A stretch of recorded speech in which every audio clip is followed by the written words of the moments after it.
Things are going to be just a little bit different tonight than normal. We are going to be trying to do a few things a little bit different this year, just not just throw everything out totally, but we will be working in just a few things that are unusual for us. And we thought that to kick things off with, that today being Valentine's Day, what better way to start off with than to have a romance workshop. My future son-in-law and my daughter are in a crowd, in a rush over at the Waffle House. They heard that it was some kind of special deal they had going, a discount night, and you could make reservations and have your picture taken, and it was candlelit. Now, that is a romantic night at the Waffle House, I want to tell you. Can't get any better than that. But they've already sent pictures back, and hopefully they'll make it tonight. My future son-in-law is from Arkansas, so he needs a few lessons in romance.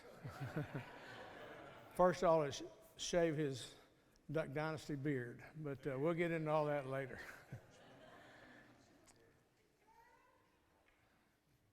The younger generation nowadays gets their news, all their news from either television or mainly the internet.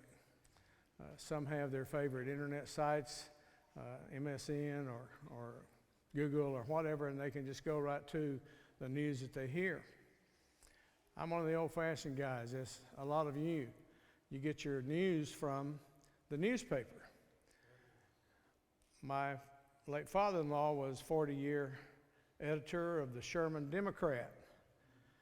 And I don't know what a Republican is doing editing a newspaper called the Democrat, but he kind of made that a little, he kind of made sure they got both sides a fair call. But the news today is, a lot of it is depressing. You go down to through the different sections, and there's a lot of crime. There's a lot of issues that they are covering that we don't necessarily like to read, and then if we can make it all the way through those depressing, we get over to the sports pages and everything's okay unless your team got beat. And then you're just more depressed. But going back to my generation, a lot of guys my age are beginning to read in the local section the obituaries. Find out if any of their friends have passed away. And that's important, especially the older you get. You need to know the status of some of your close friends. You may not have heard it. You may not have been in town when they passed away, and so you're reading the obituaries. But on that same page, also depressing, yesterday's Saturday morning edition, Tulsa World, said had a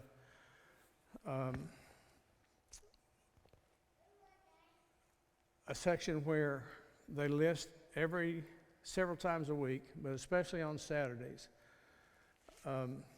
It had 3 columns of divorces asked, 3 columns of about 10 to 12, and 1 column of divorces granted. I do a lot of premarital counseling, and that depresses me because of the fact that I know what goes into the counseling part of it. And to know that somebody is tossing those things, tossing the things that you've learned and you know, it's just, it's depressing to me to understand and to let reality set in that the romance in a relationship, the love that has been present, has just gone out the window. And Paul addresses this in Colossians chapter 3. Whenever I do premarital counseling, there are a lot of curriculum bases by which that are out there to use for ministers, counselors. There's secular based, there's biblically based. But I go back to what Paul said in Colossians chapter 3. If you want to, you can turn to chapter 3 with me. Paul wrote this, and a long time ago, the printers of the Bible decided that they needed to make the texts a little shorter and divide into areas to where it's more readable. And so they subheaded this particular text as Rules for Holy Living. Rules for Holy Living. And it is Rules for Holy Living. But it's also rules, suggestions, commands, if you will, how to treat other people. And tonight, and when I do counseling, this is what I pass on to the people who are about to marry. And Paul wrote, verse 5, "Put to death, therefore, whatever belongs to your earthly nature." And then he deals with two main subjects, the subject of sex and the subject of speech. "Sexual immorality, impurity, lust, evil desires, and greed, which is idolatry. Because of these, the wrath of God is coming. You used to walk in these ways in the life that you once lived, but now you must rid yourselves of all such things of these: anger, rage, malice, slander, filthy language. Do not lie to each other, since you have taken off your old self with its practices, and you have put on the new self, which is being renewed in the knowledge and the image of its creator." A word just about that last sentence. History will tell us that in the early century, the first century church, part of the procedures for baptism, when a person went to be baptized, when they went down into the water, they would remove their old clothing, and discard it immediately. And they would be immersed, they'd come up out of the water, and immediately they were given a new set of clothes, brand new, pure, clean, white as snow, signifying the way that person is now. Your old self, along with all the dirt, along with all the sin, is now in the water, leaving behind that which is in the past. Now you come up with a new set of clothes, pure, white as snow. And so Paul plays on words there with the Colossian church. And he says this, verse 12, "Therefore, as God's chosen people, holy and dearly loved, clothe yourselves with compassion, kindness, humility, gentleness, and patience. Bear with each other and forgive whatever grievances you have against each other. Forgive as the Lord forgave you. And over all these virtues put on love, which binds them together in perfect unity. And let the peace of Christ dwell in your hearts, and be thankful."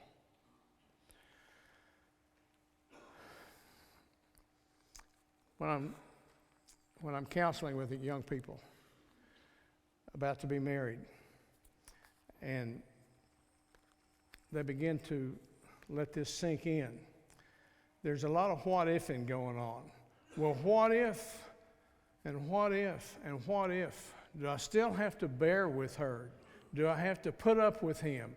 How many times do I have to forgive? You bear with him. You put up with her, no matter what. You bear with each other, regardless, and you forgive. There are a few occasions where you can remove yourself from that situation. But by and large, bear with each other and forgive. Because you've taken off your old self, your old set of clothes, and been given a new set of clothes. You are one, you are in a Christian walk. You are a new self. And so, remembering those words of Paul, and remembering that a marriage can last a lifetime, and remembering it takes romance, and it takes work, and it takes given those opportunities to bear with each other. And I think that when Paul, he said, and be thankful, I'm thankful that I have a spouse who bears with me. And I'm thankful that I have the opportunity to give her the chance to forgive me a lot of times. She bears with me. She forgives me. And we all go through that same process. And I'm thankful that we all have those opportunities to learn to forgive and to learn to put up with each other and to learn to live in romantic love with each other and be thankful. And so tonight, let me present to you the Romance Workshop. I've called on 3 couples. I'm going to ask them to come up one at a time and have the seat, their assigned seat. We did have 4. One has not made it tonight. And we will call, first of all, I want to call Barbara and Jack Wells. Barbara and Jack, they're no strangers around Park Plaza. Barbara and Jack were married on December the 20th, 1947. Isn't that a pretty couple?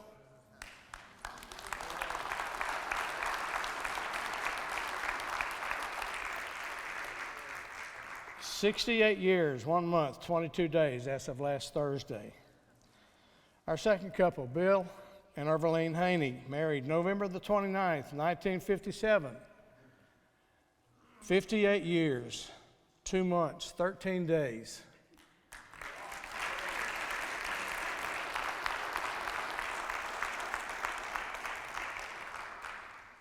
And then we've got Jerry and Sharon Snedden, married February the 15th, 1958. Tomorrow is their 58th anniversary.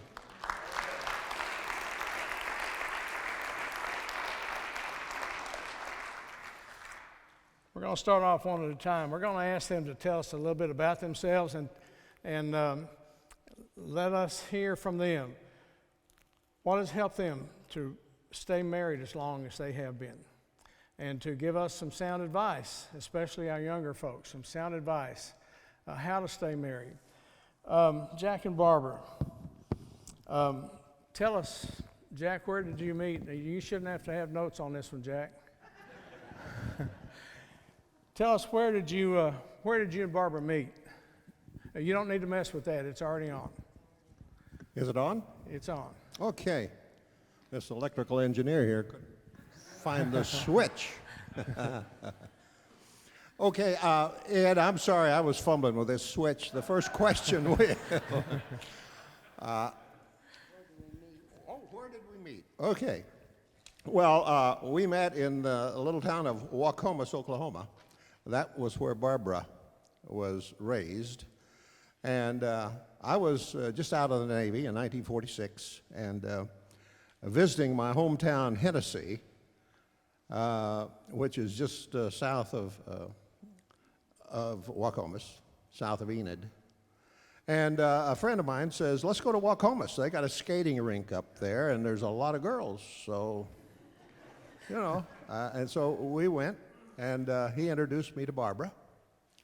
And immediately, when I saw her and so forth, why, like the old song goes, when she turned and smiled at me, I heard a nightingale sing in Barclay Square. So we were hooked, I was, and that's where we met, skating rink, Waukomis, Oklahoma, 1946. All right.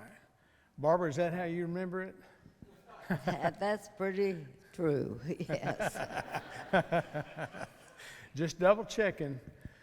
Evelyn and Bill. Evelyn, where did you meet? To my mother's chagrin, we met at the Hub Drive-In in downtown Tulsa, where people our ages went. And I had gone to church that Wednesday night, and my birthday was on that night. I was 19 years old, and I decided I wanted to go. I decided I wanted to be a stewardess. That's what they called them back in the day. And so I thought, well, next next day I was going to go apply to Braniff Airlines because they were only ones take at 19. So I was sitting with my girlfriend Elaine, and two gentlemen started walking, I hope, started walking towards the car, and I said, Elaine, do you know those people? And she said, oh, no. She said, oh, yes, we met them last night, and they're fine. We just talked to them a little bit last night. So that's how we met. And when they got out of the car, Bill asked me my phone number, and we usually give a number for the zoo or something. And but I'm telling you, God was here.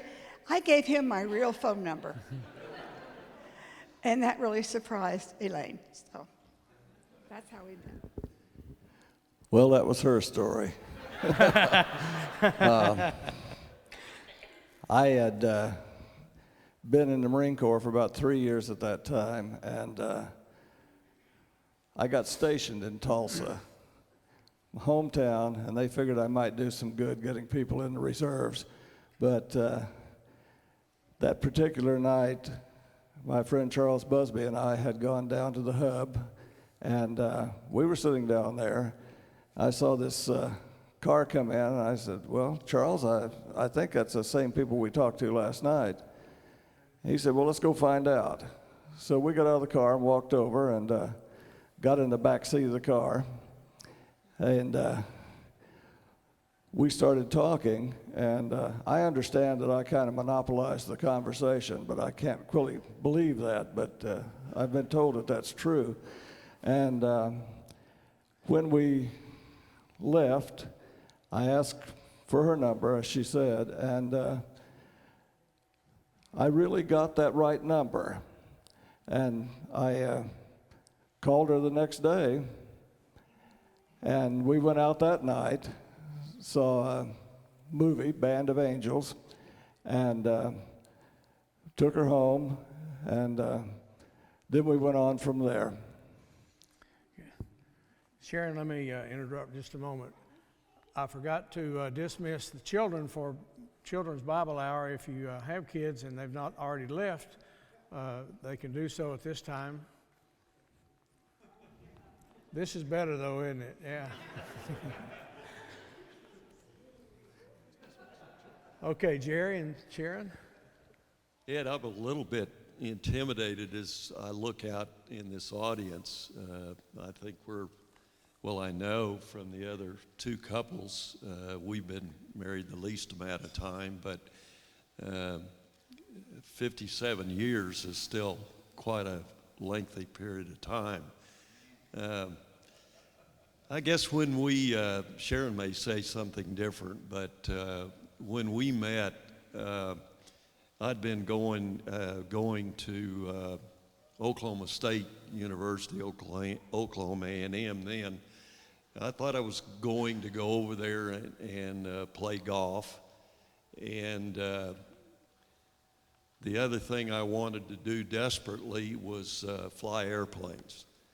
And so after a couple of years over there, I can't recall exactly what occurred, but I came back to Tulsa and enrolled at the University of Tulsa. Still had a number of friends that were classmates of mine at Will Rogers, and still knew, as I said, a lot of people over there. And I got acquainted with several of the girls in a particular social club, and some of which I'd known since before. But for some reason, I decided on an afternoon to pick this whole group of girls up from their club meeting, and in that group was subsequently to be my wife. And I knew almost immediately after I saw her that I wanted to ask her out. And I did so within a week, and which really surprised me. I asked her to go to an ROTC, Air Force ROTC ball, and she agreed to go. And from there, our romance really flourished. The very next day after we went to that, we went up to Fort Gibson, Mike, and spent a little bit of time up there on an afternoon, and it flourished even more. So, Sharon? You know, I don't remember some of those things. You should have written this down. Well, but he's correct. First time we met was when he picked me up from the Damsels Social Club meeting. And he actually had a date that night with one of the girls. And she had all of us friends that needed a ride home. So we got a ride home in Jerry's car. And I know some of you are our age, and so you know that in the 50s, that was kind of the age of innocence, I think. And it was the end of it. It was the end of that age. We enjoyed so many things that young people will never enjoy again.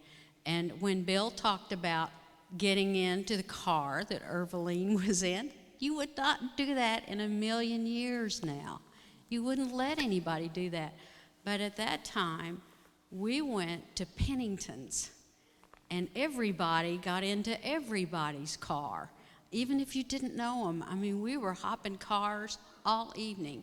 And by the time it was over, you knew people from Edison and Central and Will Rogers and Webster. I mean, we had friends all over town. So it was a really, really special time. And it was a romantic time, very much so.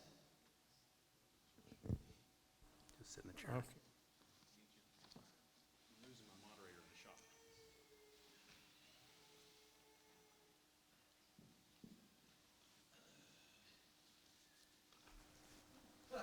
I'm supposed to look official.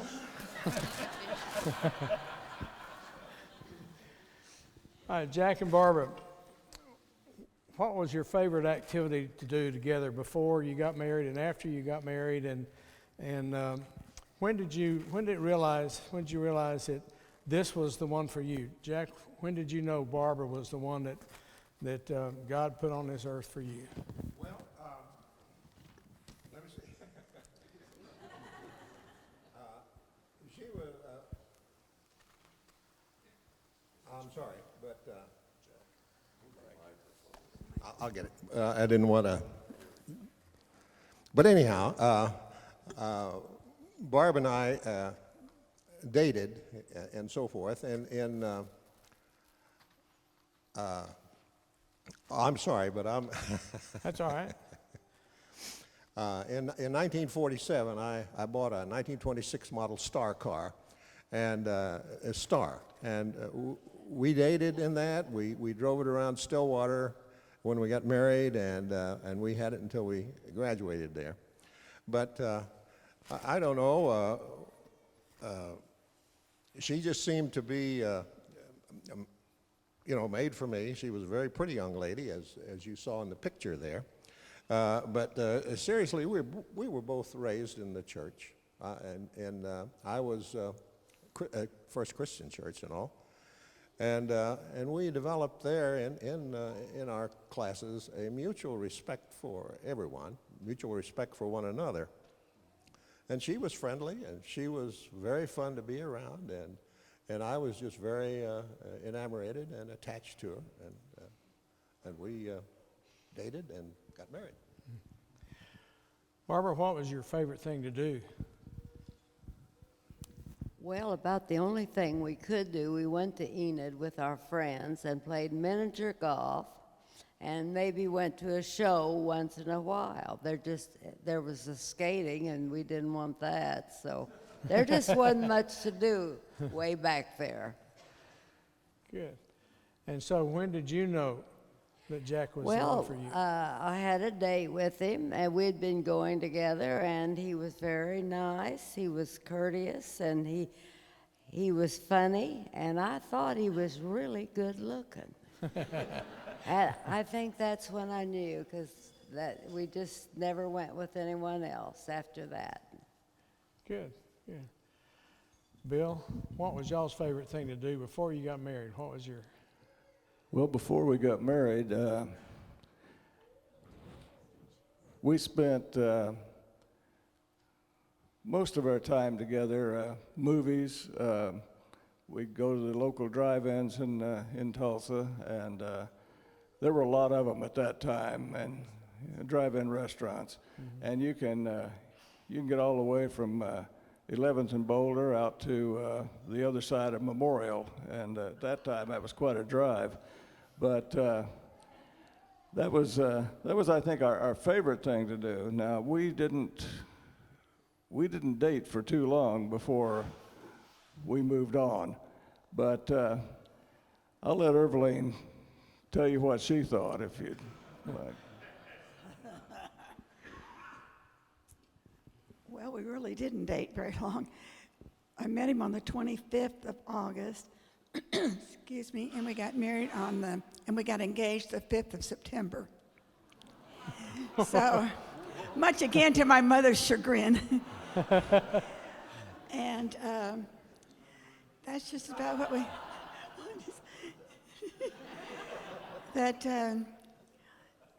that's what we did. I went to my first Marine Corps ball then. I've been to 56. He was gone for 2 years for the ball. But every year the Marine Corps has a birthday ball. So we went to that year. And he was still a good gentleman. So I don't know.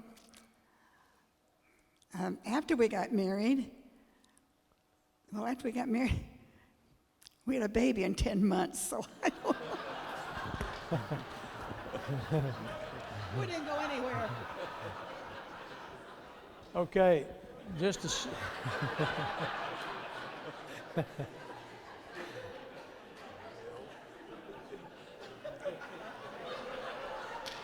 Irveline, y'all been married long enough. You shouldn't be blushing about those things.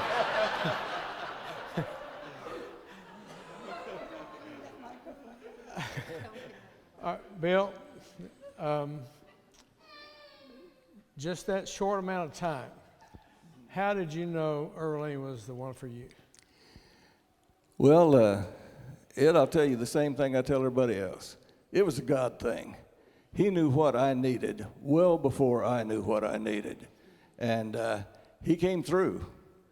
And I'm not going to say it's all been fun and games. It's been a lot of rocky road along the way. But we've managed, with his help, to make it through that time. And, you know, like it is, nobody had any money or anything else. And that's usually what would cause a problem. But we worked our way through it, and primarily it's for her. She's the one that set up our budget and everything else and pulled us through it. And I got to give her all kinds of credit for us getting this far. Good. Sharon, when y'all were not riding around in the car after the big balls, what was your favorite activity? Our favorite activity was pretty much the same as Bill's and Irveline's. None of us had any money. I mean, there was just none. And, well, usually when we were dating, I met Jerry when I was 16. So, and we dated for a year and a half, I think, before we eloped. I was still in high school. It was the last of my senior year, and he was at TU. But anyway, while we were dating, we went to the movies. We would drag. You understand that if you were older. Main Street in downtown Tulsa. We went to Pennington's, which were the drive-in restaurants, and that was really most of what we did. We went to some school activities. At that time, students that had already graduated from Will Rogers High School, where I attended, and Jerry had attended there, but he was older, so he had graduated. They could not come back into the school for school activities. So I didn't go to a lot of the high school activities during my senior year because he was not invited. And but we did go to quite a few fraternity things at Tulsa University. That was mostly our activities. When did you know he was the one? Oh my goodness, it was, we dated for quite a while, and it was kind of up and down, and it was more my parents' choice that it was down. They wanted me to, to finish high school, and I would have anyway, but anyhow, you know, he always treated me with respect, and he was always very caring toward me and loyal, and I knew he loved me. I could always tell that he loved me, and I think probably the summer before we got married, I knew that no matter how long we waited, whether it was then or we waited until I did get out of high school, that we would be married. Jerry, same two questions. Well, I think I knew a lot sooner than she did, Ed, that she was the right one. I had dated a number of different girls in high school, and both at Stillwater and TU, but the first time I met her, I knew she was something really special, and it was, well, I don't know if it was that I didn't know any better. To pursue her like I did, or if it was really my heart at the time. But I knew she was a special person, and I've loved her from that day on. Frankly, and I've told her this recently, I think I love her more today than the day we met. And it's not, certainly respect is a part of that, but I've just felt that there was no one else for me from day one. That's great. I have one more thing to say. Okay. Uh-oh. Okay. I have to agree with Bill about Jerry and I our relationship being a God thing. It really, really has been, because we both came from very, very different backgrounds, and we're just opposite ends as far as personalities are concerned. And it has been a real rocky road for us to get this far. And so I know God looked at both of us and said, okay, you guys need each other, and you are gonna, what each one of you does for the other, and what you will do over the years is refine each other's personality. And that's what's happened. The shortcomings that I had, Jerry has made up for it, and I think I've done the same thing for him. So between the two of us, we make a perfect couple.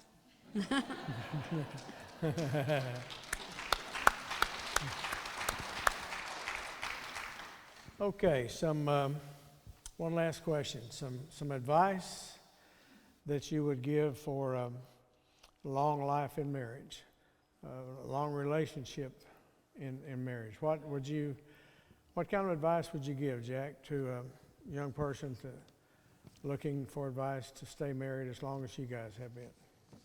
Well, give and take, I suppose, but we developed this mutual respect that I talked about a little while ago when we were younger, and we still maintain that, and that enhances our whole ability to love one another as we have gone through the years.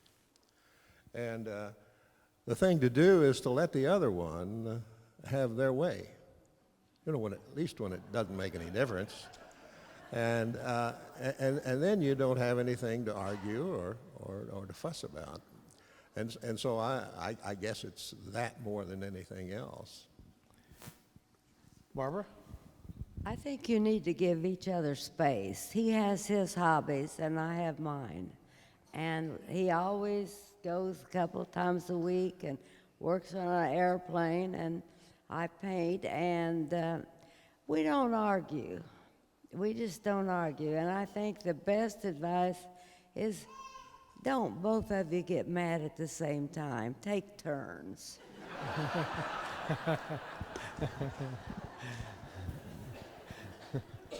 Bill? Well, that's going to be hard to top, Barbara. But Irving and I have this thing that we use, and when we were living in Hawaii, I was doing weddings, and I always passed this advice on to the people, and I also wrote it down for them so that they'd always have it, put it in a little white book and gave it to them. And our thing that we do is each one of us gives 100% of the time. And by doing that, we have formed what is perfect for us. And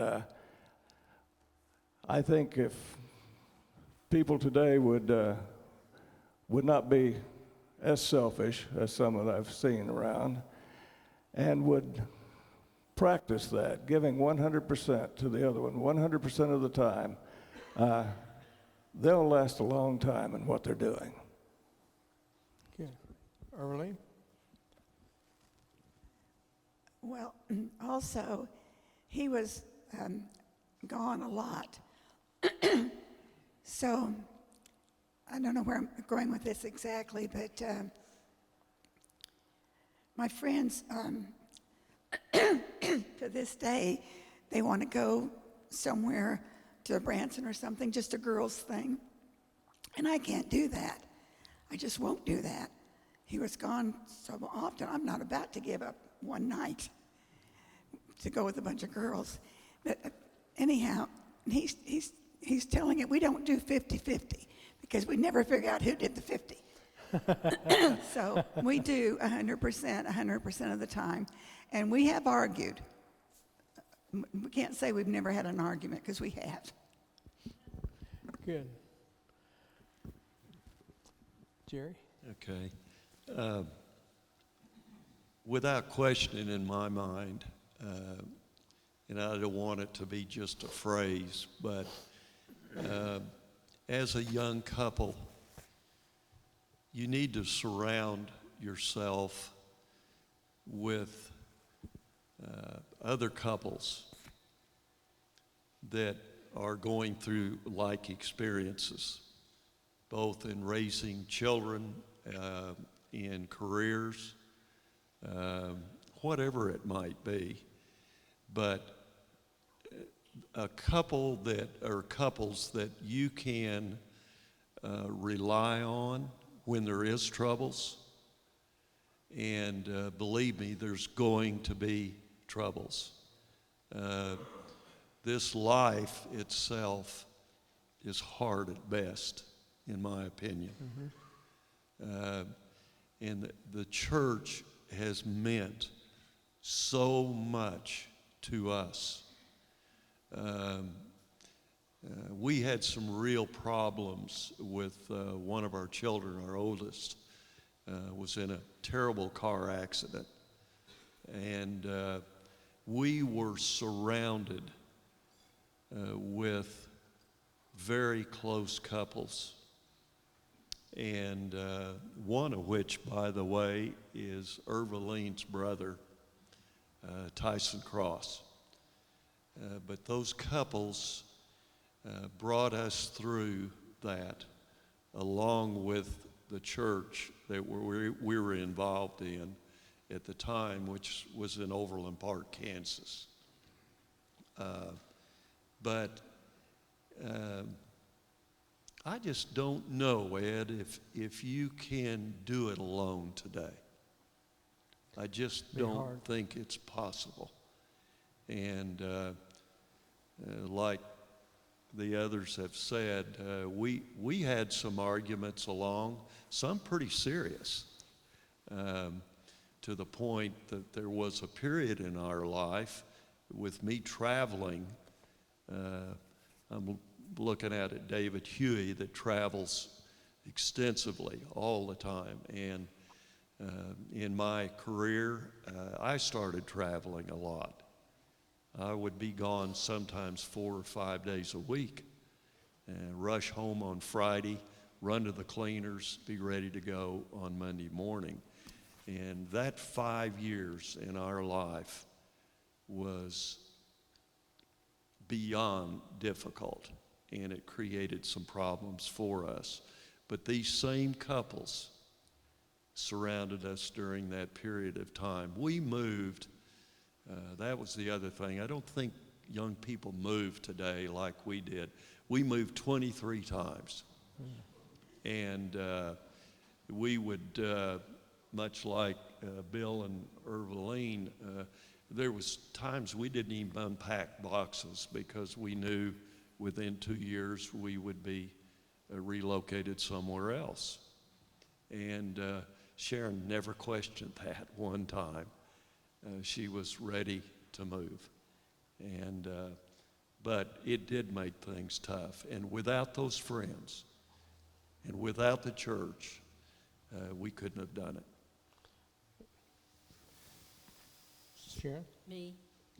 Okay, I actually wrote this stuff down because I didn't want to forget anything, and I have 2 minutes, so here we go. All right, number 1 on my list was to share the same faith. At least when the heavy stuff comes along and changes happen in your marriage, you'll have a common ground. I mean, there are so many things that are in flux during a marriage that you need some place where the two of you can go that is the same. And it will never change during that time. Thank you. All right, 2 would be to communicate. This means to really listen without interrupting, as well as talk. And the listening part for me is the hard part, because have a hard time not knowing that I'm right. So, but I finally sat back and I knew this intellectually, but I finally believed it, that we both came from a different life perspective. And so we both had a different idea about not particularly what's right and wrong, but the way you should live life. And so I finally gave Jerry grace to live his life, and realized that he's going to be different about some things, and I am too. And I needed to walk away from it and not try to make him change. There's some things that we realize that we will never change about each other, or that the other person is not going to change. And those differences come up about once a year, and we have a nice little knockdown, drag-out fight for about 15 minutes. And then we just put it on the back burner again and change the subject and go on. The thing I have learned to do over the years is not to pout over that because I didn't get my way. Jerry's not a pouter and he doesn't hold a grudge, but I certainly did, and I've spent lots of hours and days pouting about something. I wish I had them all back now. Number 3 has to do with kids, and I think that was, besides money, I think this was the other thing that we had disagreements about, and I know a lot of young couples have got a lot of kids, and you can go on and on about that one. The one thing I think you need to do is have a united front with your children. I think that young couples, when they start having children, need to sit down and talk about how they are going to raise their children, what kind of grown-ups they want their children to be, and then to help them get there. It's not the parents' responsibility to choose a vocation for that child, but it is the parents' responsibility to help develop the character of that child as they grow up. If the parents are not on the same page as far as discipline, rewards, or whatever goes along with that parenthood, the child is going to get mixed signals. Thank you. About this, and as they grow up, they will not be secure. They really won't. It just makes it 10 times harder. The other thing I'm going to say is when your child comes to you and asks you a question, no matter what it is, and you say, go ask your mother or go ask your father, then whatever that other parent says, then you should back them up 100%, and no matter what, because you've given up the responsibility. You've asked the other parent to take the responsibility. If she or he throws that back to you, and the kid has gotten, Mom said this and Dad wouldn't say anything, then you need to turn off the TV, and she needs to put down the cell phone, and you need to have a parent conference and get on the same page. The other thing you need to do with your kids is talk to them. Find a time to talk that's not interrupted. We did it during supper. We had 4 boys. They were all in athletics. It was a hard thing to do, but we tried to find a time when we could all do that together. You'd be surprised what you find out over food. They'll usually talk. The best advice I can say to all of you is to start your day with a prayer. Say, I love you. Give your partner a hug. Talk to God during the day. End your day with a hug, I love you, and a prayer. Good. Okay, this is, I didn't warn you about this. This is our last question. It's going to be just a real quick one. And all I want you to do is just give a one-word answer or one short sentence answer. Egerich wrote a book, Love and Respect, based on Ephesians 5, verse 33. Men, love your wives. Wives, respect your husbands. We'll start with Jack. Come on this way. Guys, tell us how, can you hear me? Tell us how your wife has shown you love. Guys, tell us how your wife, wait a minute. Guys, tell us how your wife has shown you respect. And ladies, tell us how your husband has shown you love.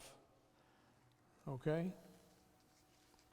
How your spouse has shown you love or respect. Jack? Okay.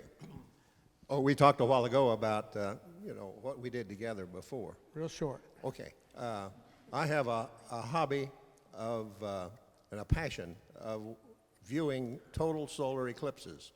You got to go everywhere in the world to see that. And my wife understands that. And she's gone on 10 trips with me throughout the world, 6 continents, to see that. And she understands my passion there. Okay. Understands your passion. And she respects that. Barbara? Well, I really don't know. We just respect each other all the time. And he will ask me, is it okay if I do so-and-so? And he's asked me that for 60-some years. But we just respect each other and love each other, and we have no problem. Okay. You gotta love me, right? Okay.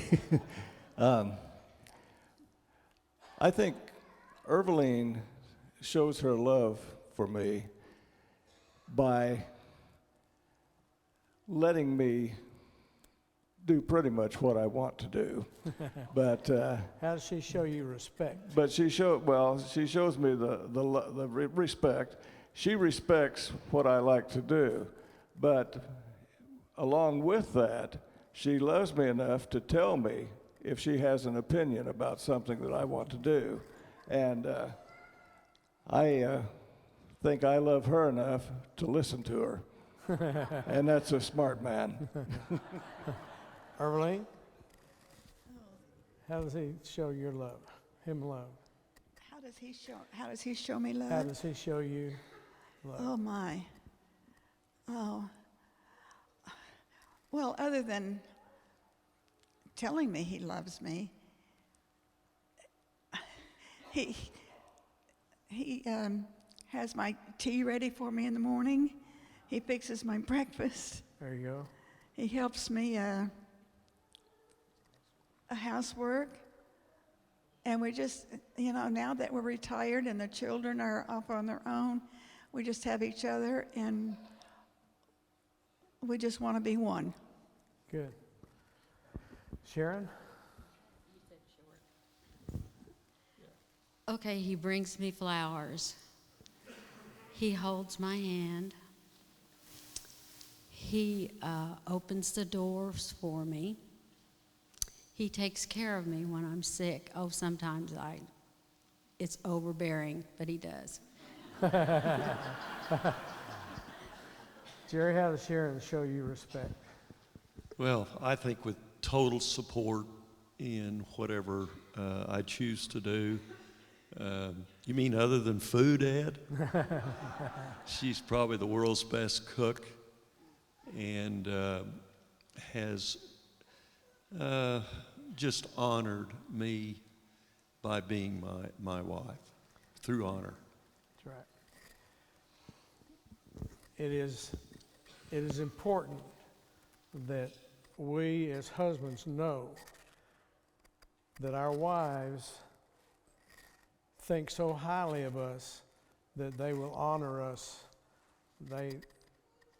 They can tell us that they appreciate us bringing home a paycheck, that they have defended our country for years. However proud you are of your husband, husbands need to hear how proud you are, just like your little boy or your little girl wants to hear that pride you have in them. So does your husband. And the flowers and the care when you're ill, things like that. Those extra amounts of action that you would show your husband, those are the things that show love that your husband, that's not something that all husbands do. They don't know to do it, or they don't want to take the time to do it. But when your husband shows you that extra amount of loving action, that tells you a big message right there, and that's what I believe Anchorage meant. How about a hand for our romance participants?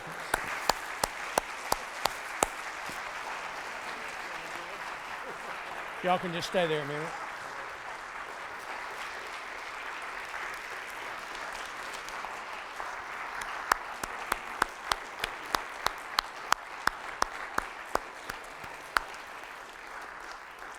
Be seated, please, for just a second. A while ago, I mentioned the the clothing, the change of clothing, when the person being baptized in early church times would discard their old, dirty, filthy clothing, and they would receive a new suit of clothes. There's a reason for that. When we are still in our old self, people almost expect us to act like that old self, to act like the world would have us to act. When we become that new self, when we get our new suit of clothes, the world will know that we are his disciples. The world will know that we mean something to each other. And our testimony, because we have that new set of clothes, our testimony will mean much more. And so it's important, if we're going to do that, if we're going to wear that new set of clothes, that we treat our wives and our husbands respectfully, lovingly, as you've heard tonight, in a way that honors them together. Thank you for being here tonight.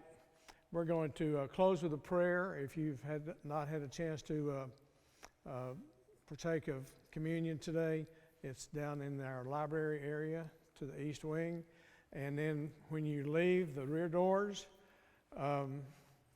we have some ladies who are handing out kisses, and you be sure and get a kiss when you leave tonight, okay?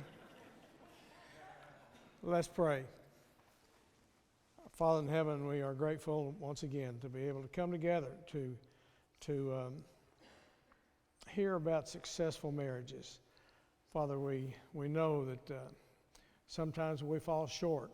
We know that we have those times when we don't act like we should, and that we hurt our spouse's feelings, and sometimes we don't do what's right to repair the damage.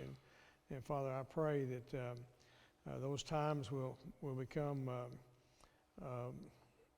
few and far between.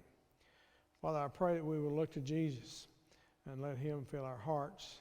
Let us look to you for guidance. Let us look to your word for instruction, how to live, how to treat each other, not only treat each other out in the world, but to treat each other in a romantic, loving way so that our marriages might last.